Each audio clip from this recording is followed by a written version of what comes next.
আসসালামু আলাইকুম সুপ্রিয় দর্শক, আজকের আলোচনায় আমরা জানব ফিলিস্তিন সম্পর্কে কুরআন ও হাদিসে কী ধরনের ভবিষ্যৎবাণী তথা দিক নির্দেশনা এসেছে সে সম্পর্কে। ফিলিস্তিন, বিশেষ করে বাইতুল মুকাদ্দাস বা আল আকসা মসজিদ ইসলামের এক গুরুত্বপূর্ণ অংশ। পবিত্র কুরআনে আল্লাহ সুবহানাহু ওয়া তাআলা ইরশাদ করেন, পবিত্র মহিমাময় তিনি, যিনি তার বান্দাকে রাতের বেলায় ভ্রমণ করালেন মসজিদুল হারাম থেকে মসজিদুল আকসা পর্যন্ত, যার আশেপাশে আমি করেছি বরকতময়, যেন আমি তাকে আমার নিদর্শন দেখাতে পারি। তিনি সর্বশ্রোতা সর্বদ্রষ্টা। সূরা বনী ইসরাইল আয়াত 1। এই আয়াতেই আল আকসা ও তার আশেপাশের ভূমিকে বরকতময় বলা হয়েছে। ফিলিস্তিনের এই ভূমি শুধু ইতিহাসে নয়, ভবিষ্যতেও এক গুরুত্বপূর্ণ ভূমিকা পালন করবে ইনশাআল্লাহ। রাসূলুল্লাহ সাল্লাল্লাহু আলাইহি ওয়াসাল্লাম একাধিক হাদিসে আল আকসা ও শাম অঞ্চলের ভবিষ্যতের কথা বলেছেন।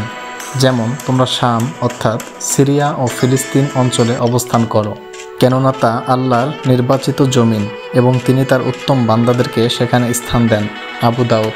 এই হাদিসে স্পষ্ট বোঝা যায় ফিলিস্তিন এক নির্বাচিত ভূমি, যা কিয়ামতের পূর্বে আবার মুসলমানদের দখলে আসবে ইনশাআল্লাহ।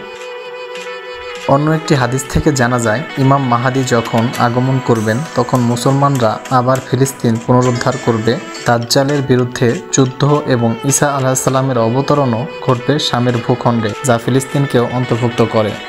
দাজ্জাল যখন শামে পৌঁছাবে তখন ঈসা আলাইহিস সালাম নেমে আসবেন এবং মুসলমানদের সাথে একত্রে যুদ্ধ করে তাকে পরাজিত করবেন। মুসলিম শরীফ। রাসূলুল্লাহ সাল্লাল্লাহু আলাইহি ওয়াসাল্লাম বলেন, একদল মুসলিম সর্বদা সত্যের উপর প্রতিষ্ঠিত থাকবে, শত্রুরা তাদের ক্ষতি করতে পারবে না। এই দল থাকবে বাইতুল মুকাদ্দাস ও এর আশেপাশে। মুসলিম শরীফ।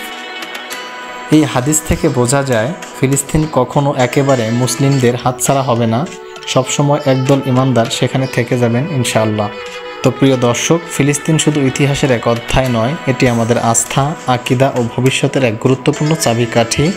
কুরআন ও হাদিসের আলোকে আমরা বুঝতে পারি এই ভূমি আবার ইসলামী নেতৃত্বের কেন্দ্রবিন্দুতে ফিরে আসবে ইনশাআল্লাহ। তাই ফিলিস্তিনের জন্য দোয়া করা ও তাদের পাশে থাকা আমাদের ঈমানি দায়িত্ব।